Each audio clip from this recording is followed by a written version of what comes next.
የቲቢ በሽታ ከአንድ ወደ ሌላ ተላላፊ በመሆኑ የተጋላጮች ቁጥር እየጨመረ መምጣቱን ኤሊሚኔት ቲቢ ኢትዮጵያ ግብረሰናይ ድርጅት አስታወቀ። ኤሊሚኔት ቲቢ ሐዋሳ ኤምኤስኤች ግብረሰናይ ድርጅት በወላይታ ዞን ቦሎሶሬ ወረዳና አረካ ከተማ የቲቢ በሽታ ቅድመ መከላከል ስራ በዘመቻ መልክ እያከናወነ ይገኛል። ለታረቀኝ ተስፋዬ ዘገባ ትሁን ዘለቀ።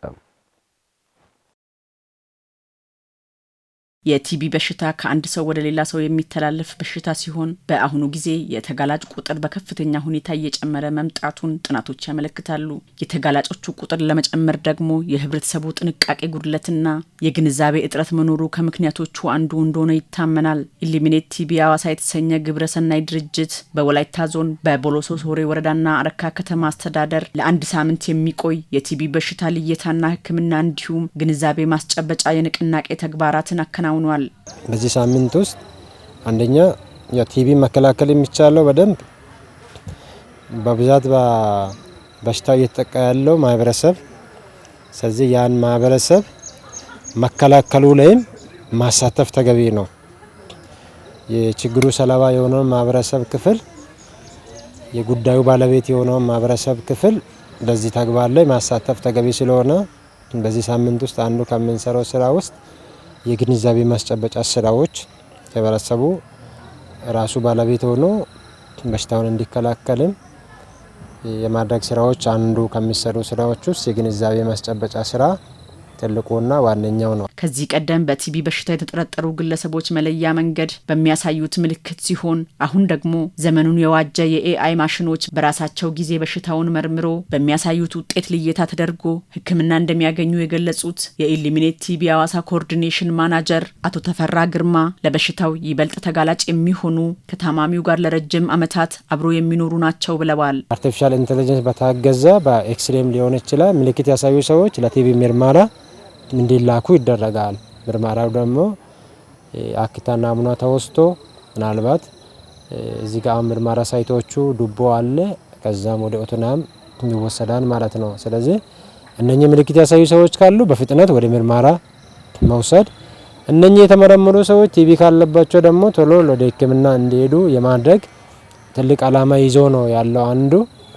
ከዛም ቀጥሎ ምልክት ያላሳዩ ሰዎች ካሉ ለቲቢ ይበልጥ የተጋላጭ ከሆኑ ህብረተሰብ ክፍሎች ውስጥ አንዱ የሆኑት ከቲቢ ህሙማን ጋር አብሮ እየኖሩ ያሉ ወይም ሲኖሩ የነበሩ ሰዎች ናቸው። እነሱን ከቲቢ ነፃ መሆናቸውን ወይ ቲቢ ምልክት የማያሳዩ መሆናቸውን ስናረጋግጥ ደግሞ ወደ መከላከያ መድኃኒቱ እንዲገቡ ወይም እሱን እንዲወስዱ የማድረግ ስራዎች ይሰራሉ።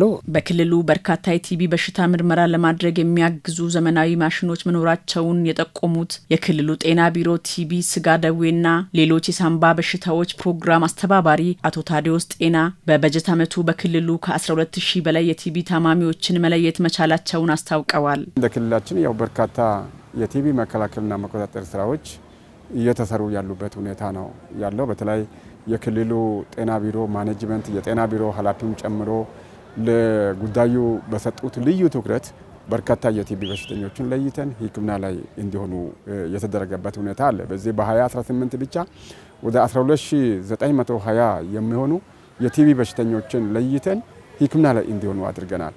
ስለዚህ እነዚህ ሰዎች ባይለዩ ኖሮ በህብረተሰቡ መካከል ሆኖ ይህንን የቲቢ በሽታ ሰዎች እንግዲህ ሲያስላቸው ሲያስነጥሳቸው ወደ ሌሎች ሰዎች ያስተላልፋሉ ማለት ነው። ስለዚህ ይህንን ለይተን ሕክምና ላይ በማድረግ በዚህ አመት 94% ሽፋኑ እንዲሆን የተደረገበት ሁኔታ ነው ያለው። በአሁኑ ወቅት የቲቢ ተግባራት ሳምንት ተብሎ የተጀመረው ይህ የስራ ሳምንት ሙሉ ግንዛቤ የመስጠት ተግባራት ተጠናክሮ እንደሚቀጥል የተገለጸ ሲሆን በቀጣይም በጤናው ዘርፍ መደበኛ ስራ ሆኖ የመቀጠል እንዳለበት የወላይታ ዞን ጤና መምሪያ ምክትል ኃላፊ አቶ ጸጋዬ ኤካ አመላክተዋል። በዘመቻ መልክ ስራውን ለማነሳሳት ነው።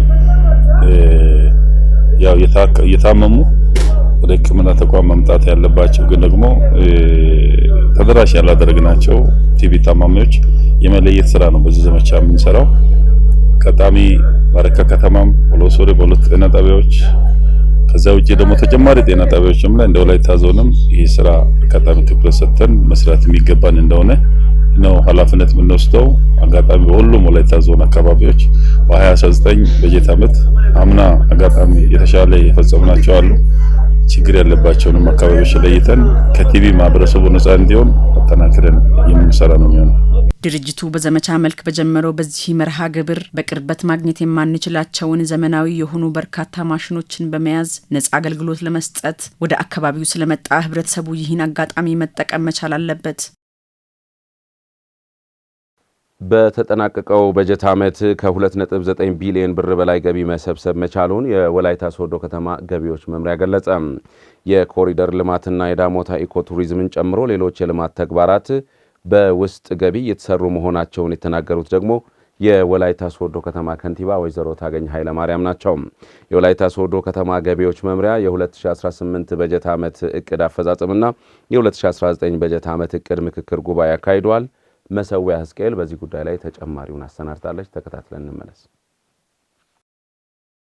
መምሪያው በ2018 በጀት ዓመት 3.6 ቢሊዮን ብር ለመሰብሰብ አቅዶ ከ2.9 ቢሊዮን ብር በላይ መሰብሰብ መቻሉን የገለጹት የወላይታ ሶዶ ከተማ ገቢዎች መምሪያ ኃላፊ ወይዘሮ አማረች ዮሐንስ ይህም ካለፈው በጀት ዓመት ጋር ሲነጻጸር ከ1.6 ቢሊዮን ብር በላይ ብልጫ አሳይቷል። ነገር ግን እንደ ሶዶ ከተማ ካላት እምቅ ሀብት አንጻር በቂ ገቢ ባለመሰብሰቡ የቫት ቁጥጥርን ከማጠናከር ረገድ ባለድርሻ አካላት ዘርፉን በቅንጅት ሊመሩት ይገባል ብለዋል። ከጸጥታ ጋር መቀናጀትን ይፈልጋል። ከባለድርሻ አካላት ጋር መስራትን በጣም የሚፈልግ ነው። ቫት ቁጥጥር ከባለድርሻ አካላት ጋር እውነት ሁላችንም የራሳችንን ይዘን እንውጣ የሚል ሀሳብ ማንሳት ፈልጋል። ከመሬትም ማዘጋጃ፣ ፍርድ ቤት፣ ፍትህ፣ ወሳኝ ኩነት፣ ንግድና ገበያ ልማት፣ መንገድ፣ ትራንስፖርት ከትራፊክ ቅጣት ጀምሮ ብዙ ገቢዎች አሉ። እንደ ሶዶ ከተማ እየተሰበሰበ አይደለም። የወላይታ ሶዶ ከተማ ከንቲባ ወይዘሮ ታገኝ ኃይለ ማርያም የኮሪደር ልማትና የዳሞታ ኢኮቱሪዝምን ጨምሮ ሌሎች በከተማዋ የሚከናወኑ የልማት ተግባራት የውስጥ ገቢን በመጠቀም በራስ አቅም እየተሰሩ ነው ብለዋል። ህዝቡን ተጠቃሚ ለማድረግም የግሬደር ባክሎደርና ትራክተር ማሽነሪዎችን በመግዛት የመንገድ ከፈታ ከማድረግ ጎን ለጎን የወል መሬቶችን በማረስ ስራ አጥ ወጣቶችን ተጠቃሚ አድርገናል ብለዋል። ማሽነሪ ግዢ ብንፈጽም ብለን ግሬደር ባክሎደር 2 ትራክተርና 1 ሃርድቶፕ መኪና በራሳችን አቅም በሰበሰብነውና እኛን ሰብስበን በሰጠነው ድርሻ በመጣው ገንዘብ መግዛት ችለናል። ይሄ ለህዝባችን በምርጫ ጊዜ እጅግ በጣም በርካታ የልማት ጥያቄዎች በተለይ ከመንገድ ከፈታ ጋር አዳዲስ የዲች ስራዎችን እስከምንሰራም ድረስ ቦይ ማፋሰስ ስራዎችን እንደዚሁ ስንሰራ ለነበረው ለስራ ወጣቶቻችን ደግሞ በትራክተር አርሰው የመንግስት የወል መሬቶችን አርሰው እንዲጠቀሙ ጭምር እንድናደርግ ትልቁ ሚና የተወጣንበትና ስራ የተሰራበት ዓመት ነው። በመድረኩ የተገኙ ባለድርሻ አካላትም በበጀት ዓመቱ የሀብት አገማመት ኢፍትሐዊነትና በቫት ቁጥጥር ላይ የሚስተዋሉ ክፍተቶች ሊሻሻሉ ይገባል በማለት ሀሳባቸውን ሰጥተዋል። አሁንም ክራይ ሰብሳቢነት አዝማሚያዎች አሉ። ክፍለ ከተማ ዕዳ አለበት XYZ ብሎ ዝርዝር ይዘን ስንሄድ ዕዳው ማቹር ያደረገው ዕዳ ሌጀር አጀስት የሚያደርግ ሰው አለ። ስለዚህ ሌጀር አጀስት ለማድረግ እኮ የተወሰነ ገንዘብ ተቀባብሏል ማለት ነው። ምን ማለት ነው? ይሄ ሊስተካከል ይገባል። ፕሮፐርቲ ታክሲን G+4 ህንፃ ምርጥ ህንፃ ያለው ሰው 1800 ተገምቶ G+0 ደግሞ ጭቃ ቤት 18000 ተገምቶ አይተናል። እውነት ለማውራት ሪፎርሙ አሁንም ይታይ እንደኔ ይፈተሽ። አሁን ገቢ ይሰብሰብ ካልን አሁን ዝም ብለ ከንግግር ያለፈ ወደ ተግባር ይውረድ።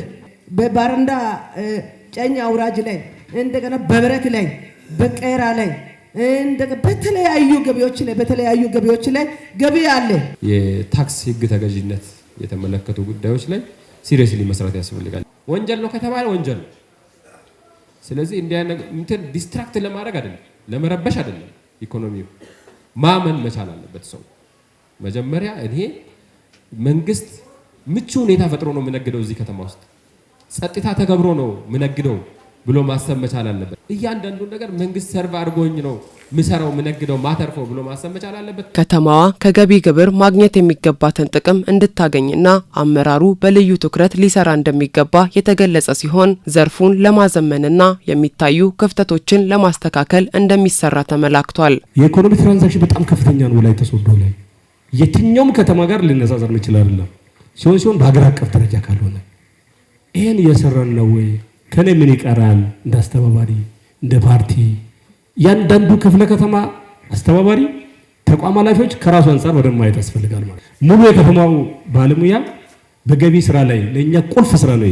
አጠቃላይ ተቋሙን አዘምኖ መሄድ፣ ምቹ የስራ ቦታዎችን ማስተካከል፣ እንደዚሁም ደግሞ ሎጂስቲክ ከማሟላት አንፃር አሁን የተጀመሩ ስራዎች ጥሩ ሆነው ቀጣይ ትኩረት ተደርጎ የሚሰሩ ናቸው። ከመረጃን በጊዜ የማድረስ በሁሉም በማዘጋጃ በኩል የሚወርዱትንም በገቢ በኩል የሚወርደውንም መረጃ መሰብሰብ ያለበትን በተገቢው የመውሰድ የህንፃ ግምታ ፍትሃዊነት ችግሮችንም እንደዚሁ ኃላፊነት የሚወሰድ ነው የሚሆነው። ከህዝብ ጥቅም በላይ የራስን ጥቅም በሚያስቀድሙና አንዳንድ የስነ ምግባር ጥሰቶችን በሚፈጽሙ አካላት ላይ እርምጃ እንደሚወሰድ ተጠቁሟል።